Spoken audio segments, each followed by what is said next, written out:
sagalee qeerroo bilisummaa Oromooti. Sagaleen qeerroo bilisummaa Oromoo torbaanitti guyyaa 3 facaasaa yookaan kibxata kamisaa fi jimaata akka lakkoofsa sa'a Oromootti galgala keessaa sa'a 7:00 hanga 8tti meetir baandii 16 yookaan kiiloo heerzii 17,840 irratti qilleensa irraan isiniif darbuudha. Kun sagalee qeerroo bilisummaa Oromooti.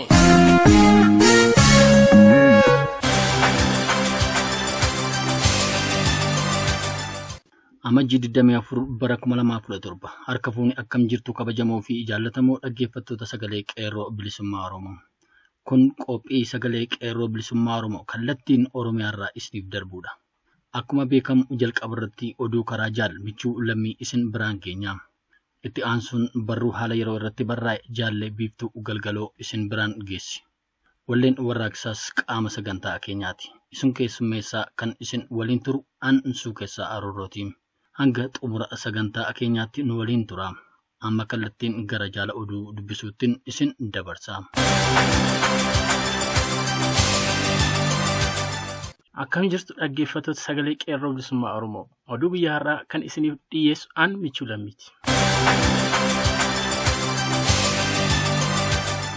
Gootuwwan qeerroo bilisummaa Oromoo dhiyya Oromiyaa magaalaa Naqqamtee fi naannawaa ishee guyyaa ayyaana cuuphaa wal qabsiisuudhaan diddaa mootummaa wayyaaneef qaban haala adda addaan mul'isan. Akka odeessi qeerroo magaalaa Naqqamtee irraa sagalee qeerroo bilisummaa Oromoo dhaqqabeetti gootuwwan qeerroo magaalaa Naqqamtee jala bultii ayyaana cuuphaa irraa eegalanii hanga xumura ayyaanichaatti walleelee warraaqsaa mootummaa wayyaanee balaaleffatan dhageessisuun akkasumas waraqaalee waamicha fincila xumura garbummaa baay'inaan facaasuun diddaa isaanii sodaa tokko malee halkanii fi guyyaa finiinsuun mootummaa wayyaanee TPLF fi jala deemtota isaa rifaatu hamaa keessa galchan. Guyyaa ayyaanni cuuphaa magaalaa Naqqamteetti kabajamee humni koomaand poostii wayyaanee kora bittinneessaa Oromiyaa irraa meeshaa hiikuun akka isaan harka duwwaa bahan taasisee jira. Sababiin waraanni koomaand poostii kana godheef shakkii waraanni kora bittinneessaa Oromiyaa uummata waliin dhaabbachuu mala jechuun akka ta'e maddi oduu qeerroo dabaluun ifa godha. Humni koomaand poostii wayyaanee uummata nagaa bahaa fi gala dhorkaa akka jirus addeessameera.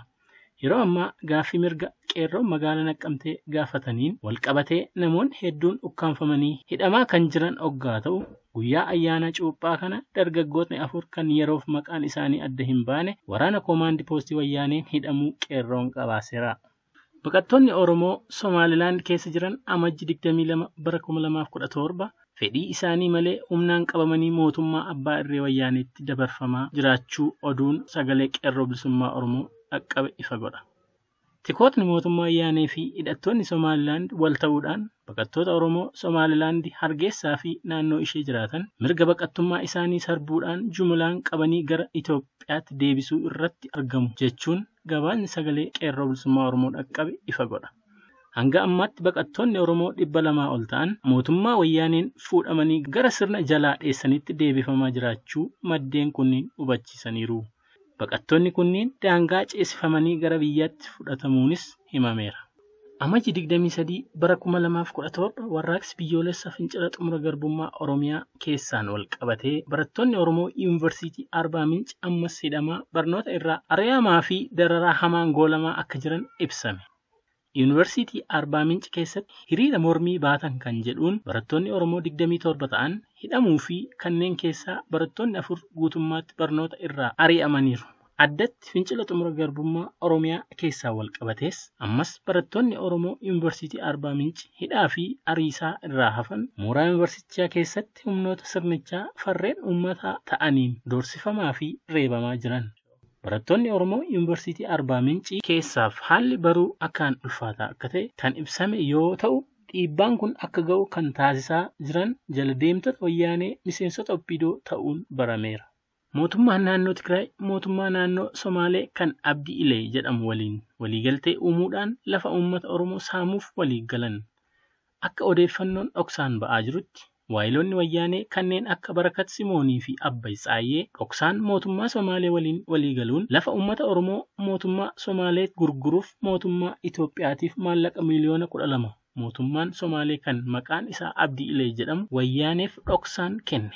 Sababni gumaatni kun mootummaa Itoophiyaaf kennameefis hongee achitti uumame gargaaruuf haa jedhamu malee dhugaan jiru garuu duula mootummaan Somaalee yeroo ammaa kana Oromiyaa fi Oromoo irratti banee jiru jabeessuuf akka kennamee jirus maddeen qeerroo gabaasan.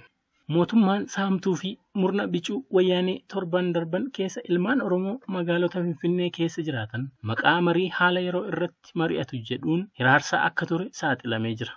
Haluma kanaan galma aadaa Oromoo Finfinnee jirutti ilmaan Oromoo kutaa magaalota 10 fi aanota 116 irraa walitti qabamuudhaan maqaa marii haaromsaa jedhuun dirqiin doorsaa akka turee fi dirqiidhaan yaada kennaa jechuudhaan dargaggoota hedduu doorsisaa akka ture himame. Sababiin wayyaaneen ilmaan Oromoo kanneen hiraarsaa tureefis marii maastar pilaanii amajji 21 akka magaalittiitti hojjetaaf uummata waliin mari'achuuf waamee ture.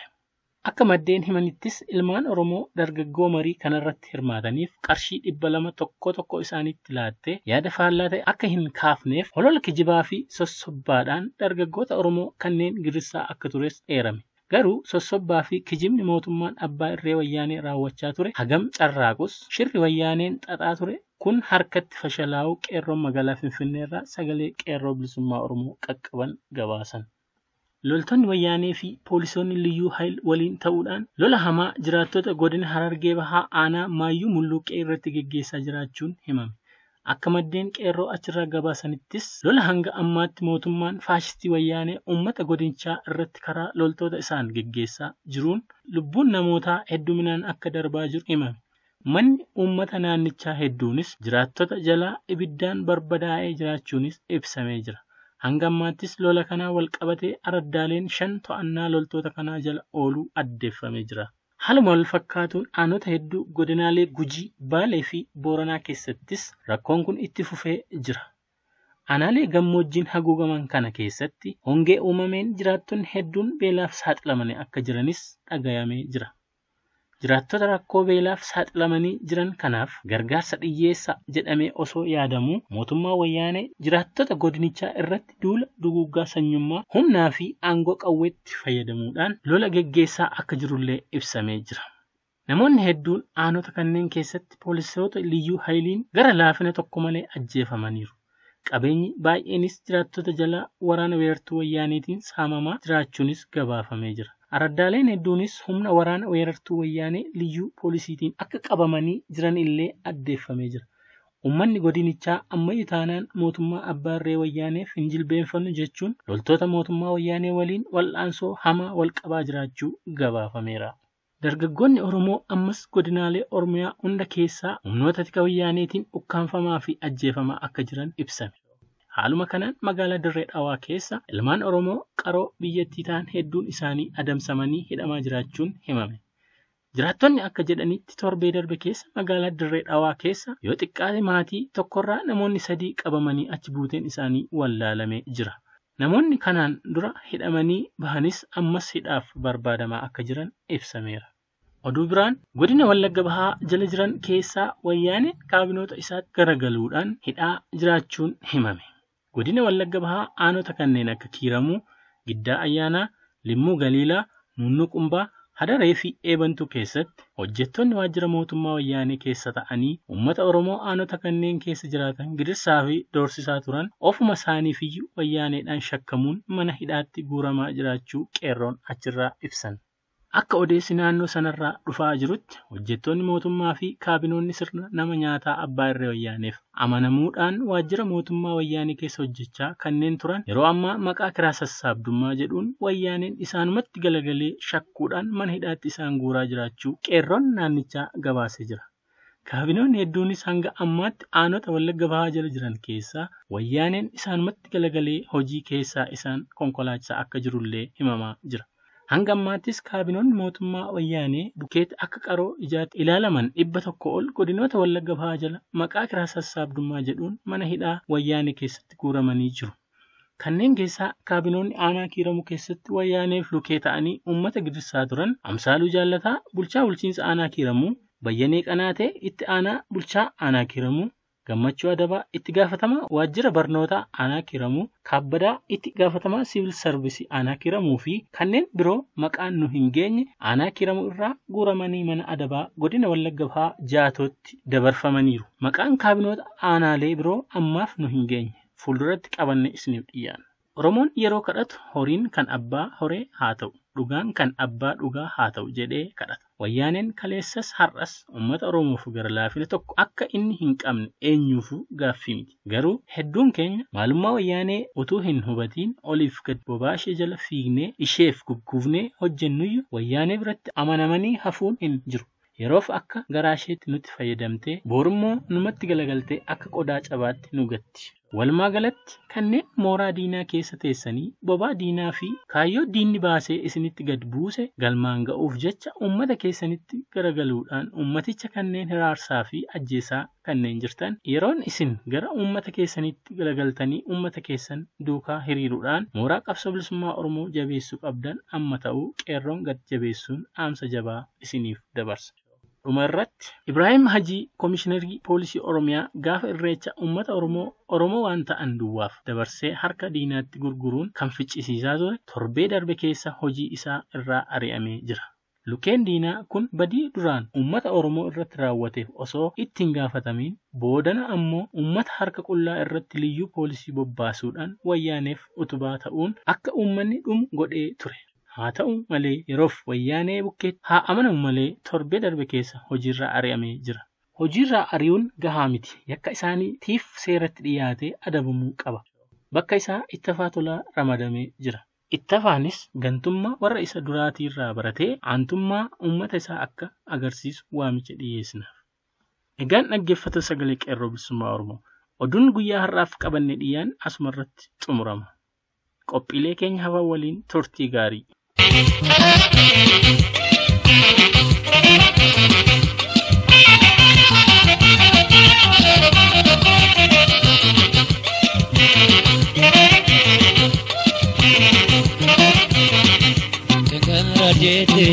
Oromo gurgurte gangara jete Oromo gurgurte madate marate madina tirate madate marate madina tirate gangara jete Oromo gurgurte gangara jete Oromo gurgurte madate marate madina tirate madate marate madina tirate gangara jete Oromo gurgurte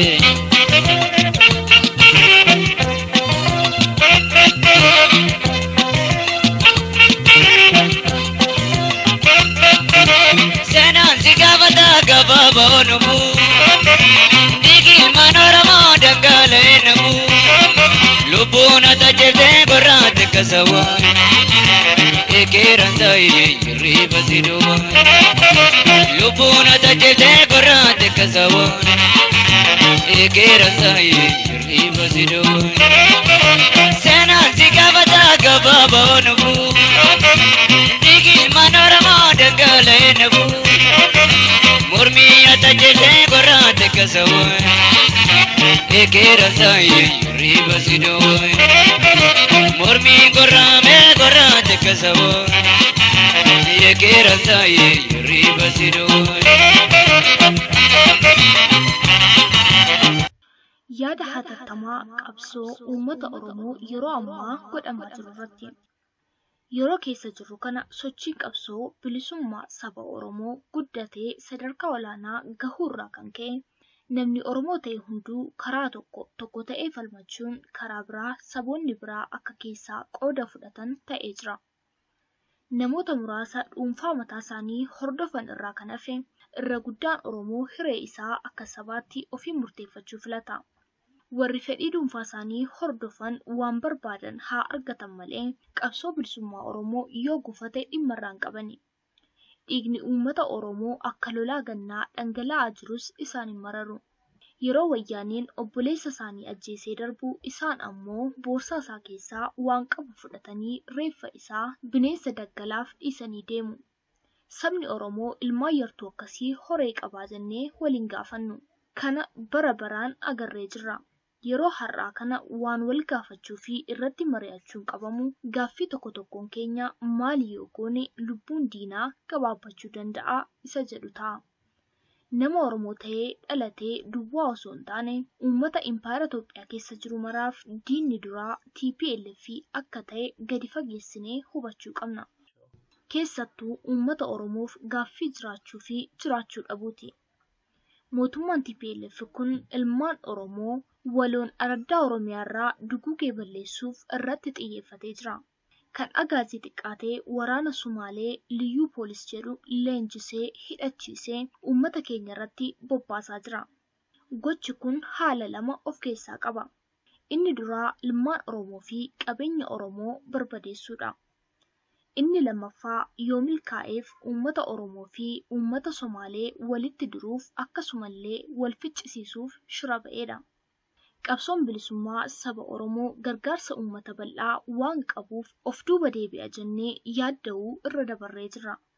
Namoonni muuxannoo qabsoo fi dammaqiinsa gahaa siyaasaa hin qabne diddaa xixiqqoo namoota Oromoo jidduutti ka'uu fi arrabsoo namni wallaalaa fi gowwaan marsaalee hawaasaa irratti oofaa jiraniin gaddanii abdii kutachuu danda'u. Uummata Oromoo jidduu garaagarummaan tokkollee hin jiru. Namoonni dantaa dhuunfaa waan qabaniif yoomiyyuu namoota jidduu garaagarummaan ni jira. Kan namoota jidduu jiru gara sabaatti harkisuun gowwummaadha. Seenaa uummata Oromoo keessatti haalli fokkisaa fi badaan yaaddoo namatti naqu kufaatii uummata Oromoofis ta'e erga kufee asiis akka kiyyoo diina jalaa hin baane namoonni jajjaboo fi kanneen akka qaroo Oromootti ilaalaman diina wajjin hariiroo qabaachuudha. Seenaan ammaan kana qondaaltonni OPDO mootummaa TPLF wajjin dhaabbatanii uummata Oromoo irratti hammeenya hiriyaa hin qabne dalagaa jiran ragaa ijaan agarruudha. Utuu waan har'a qaamni OPDO uummata Oromoo fi qabeenya uummata Oromoo irratti raawwataa jiru seenaarraa kan dhageenyu ta'ee dhugeeffachuuf nu rakkisa. Waanuma Oromoo ta'aniif qofa namoota qulqulluu badii tokko hin qabne akka bineensaatti adamsanii ajjeesuun tumuun mana hidhaa keessatti rasaasaa fi abiddaan gubuun naaffisuun akkasumallee toorchariidhaan doorsisuun haadhoo fi haadha isaanii yeroo diinni humnaan gudeeddu ilaalaa warra diinaaf hojjetan Oromoodha jennee waamuun qaaniidha.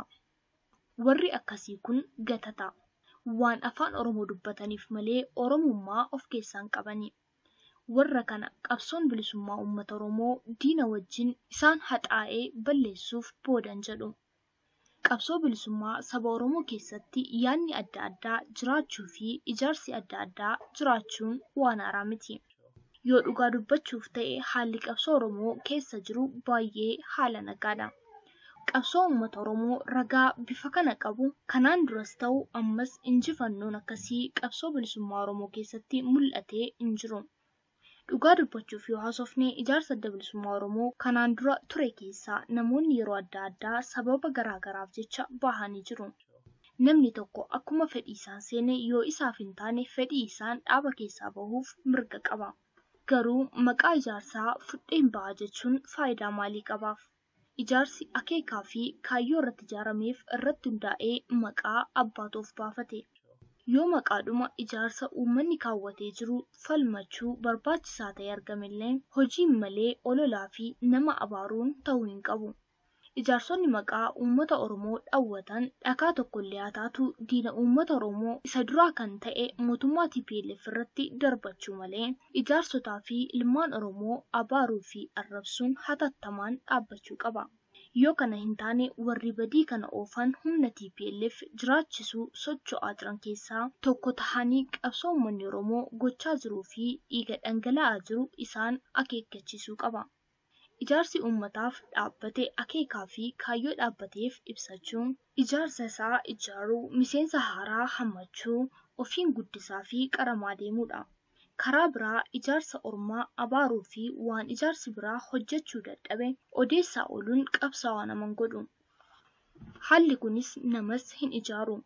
Barumsis irraa hin argamu. Ofumaa dhama'uudha.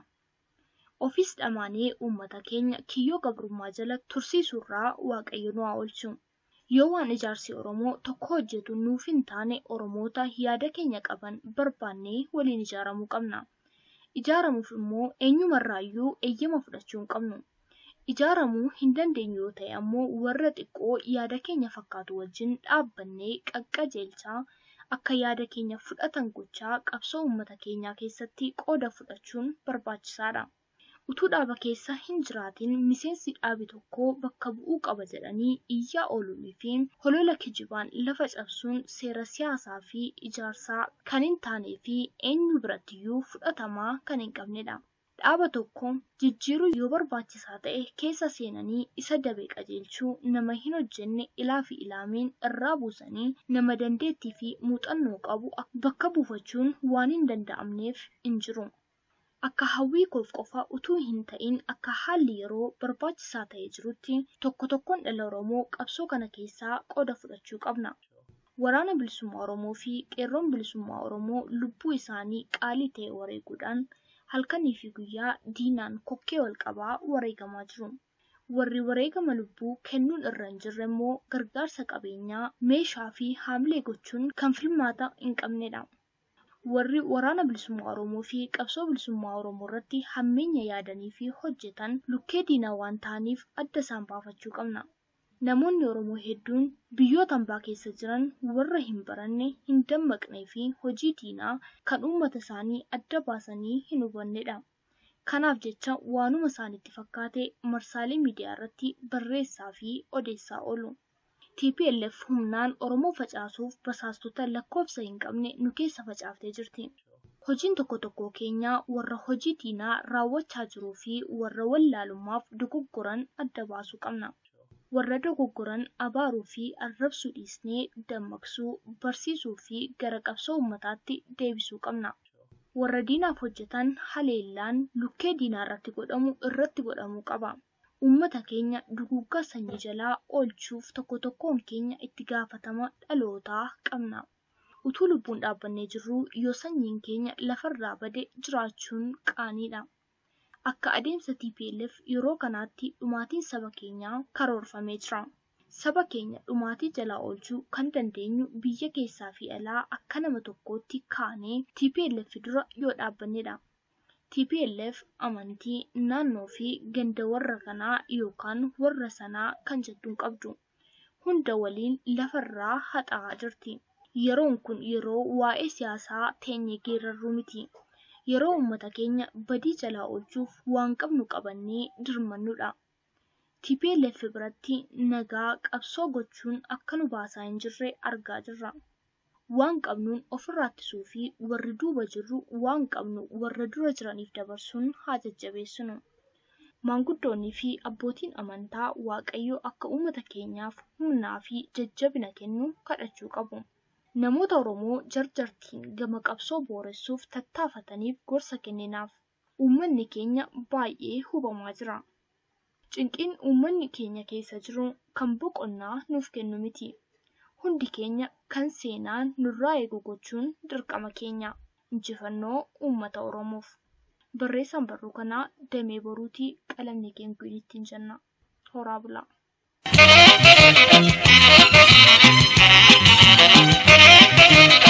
Oromoo Bambiyaa hiyyome diinotaan sarbamee dhiitame.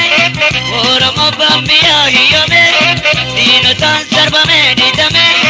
Dubbachuu danda'u waa'ee isaa mul'isiiftee ta'uu mirga isaa mul'isiiftee ta'uu mirga isaa.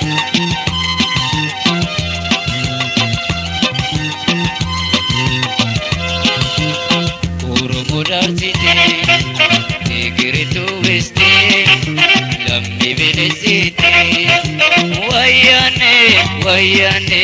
wayane kubsite maltate immarate mali kubsalbete wayane kubsite maltate immarate mali kubsalbete.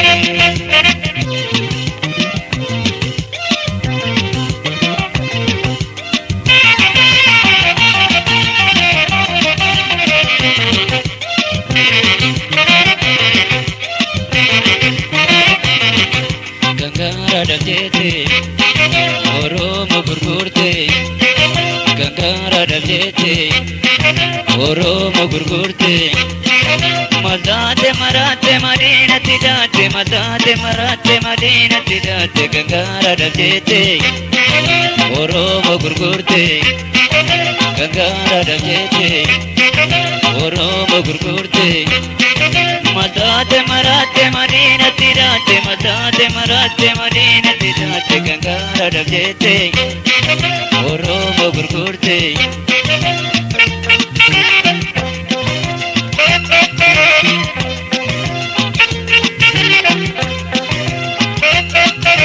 Daka walimbenu sanjiba manditi Kongu manu tada bani badani Mali bingora tu sena sabaketi Giddi sani sani kushite kimati Mali bingora tu sena sabaketi Giddi sani sani kushite kimati Daka walimbenu sanjiba manditi Kongu manu tada bani badani Mali bingora tu sena sabaketi Giddi sani sani kushite kimati Mali bingora tu sena sabaketi Giddi sani sani kushite kimati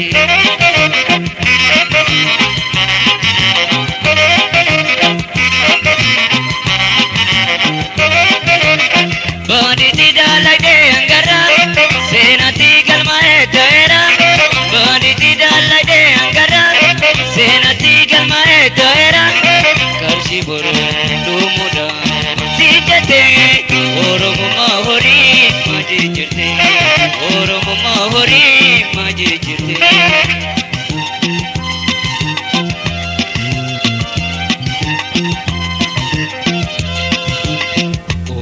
Dartine tigritu wifte lammi belezite wayane wayane wayane kubsite maltate himrate mali kubsal bifte wayane wayane wayane kubsite maltate himrate mali kubsal bifte wayane wayane wayane kubsite maltate himrate mali kubsal bifte wayane wayane wayane kubsite maltate himrate mali kubsal bifte wayane wayane wayane kubsite maltate himrate mali kubsal bifte